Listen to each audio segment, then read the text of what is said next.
So last week, I had the opportunity to visit Farnborough in the UK, which is the home of veteran VR developers nDreams. They've been making VR games since the early days of Oculus, making some standout titles such as Fract and my personal favourite, Phantom Covert Ops. They invited me, along with a few other VR content creator friends, to their studio to get an exclusive preview of their latest game for the PSVR 2 called Synapse. Synapse has this Inception-style story where you play as a mind-breaking operative tasked with infiltrating the hostile subconscious of the Colonel. The Colonel happens to be voiced by the iconic David Hayter.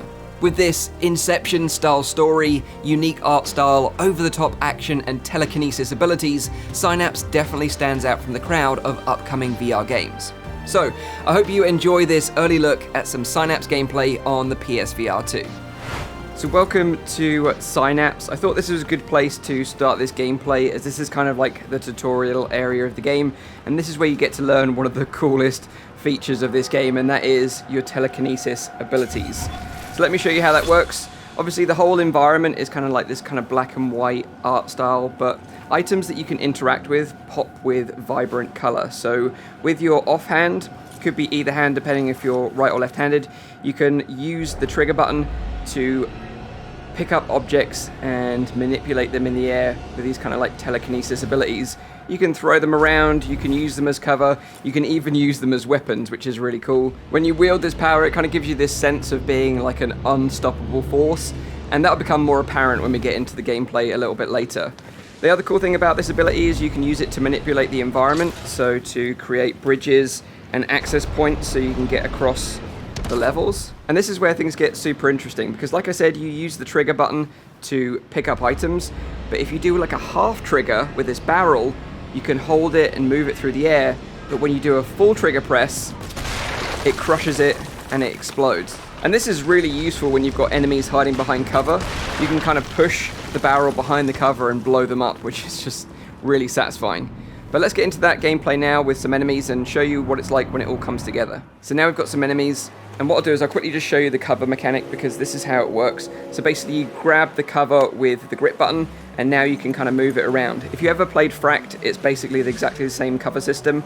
And then of course we've got a pistol, we've got a few different weapons in the game, but this is kind of like the starting weapon. And then it's just a case of like taking your shots like you would do normally. To reload, you press the circle button, which pops out the mag. It's kind of like a simplified reloading mechanic, and then you can push the mag in with objects like cover, which is kind of sweet, or your offhand, or your body, or even like an enemy's head, which is super cool, and hopefully I can show you that during this gameplay. Like I said earlier, we can use boxes as weapons and use them to crush our enemies.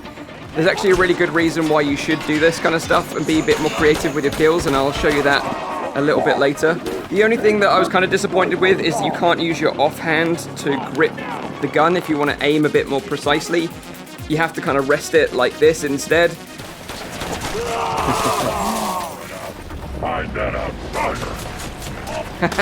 Get crushed, mate. And there we go. This tutorial section is done. So now we're kind of in the mind space of the Colonel. This is kind of like the loading area, and this is where I can show you where the game gets a little bit more interesting. So we've got this kind of like unlock system where basically if you perform actions in game, like beating 2 zones, killing 10 enemies by bashing them with objects, or using cover, we can unlock this kind of like point system. And then once you've got those points, you move over to this area and you use them to unlock upgrades. So here you've got survivor upgrades or assassin upgrades. You want to go for assassin. A lot of this stuff has been unlocked for this preview version of the game. You're going to have to work for this in the main game, but this is just so I can show you what it's like when you're a little bit more powered up. Reveal useful items on your tactical HUD. Grenades can now be grabbed and crushed. Enemies can now be picked up with telekinesis. This is super fun. Advanced telekinesis. So now let me show you what it's like when all this is put together in action. And the way this game works is kind of arena based. So you load into arenas, and what this actually is in terms of the game is that you're going deeper into the Colonel's subconscious. Very Inception-like. If you've ever seen Inception, you'll understand what I mean. And basically his brain is sending these enemies to fight you. And this kind of construct is a part of his brain, the AI that you've used to infiltrate his brain, and a part of you as well. So here we go. Now we can actually pick up enemies and manipulate them, which is kind of cool. You can kind of toss them in the air, catch them again, just fuzz them straight into the water so they can take a drink. Which is pretty cool. So they're starting to realize that I'm not part of the Colonel's brain, and they don't like the fact that I'm here. And this is where you can start to become a little bit more creative with how you take these suckers out. And this is kind of like the most fun that I've had playing this game so far. I'm not so sold on the kind of arena-based combat, kind of waves of enemies. You do have this tactical HUD which tells you how many enemies you've got left and where they are in the map and other collectible items. But I just wonder how much fun these arenas are going to be after sort of like 4, 6, 12 hours worth of gameplay. That's my only concern right now. But I'm hoping that the story, which looks super interesting, is going to carry that through.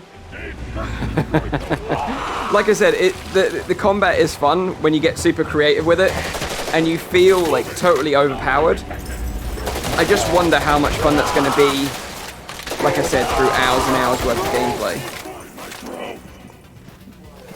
Oh, yes, mate. Not today. That is sick.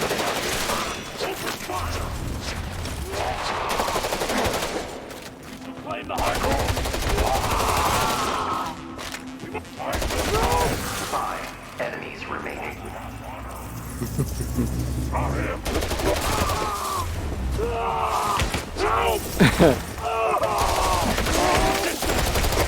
We are slain.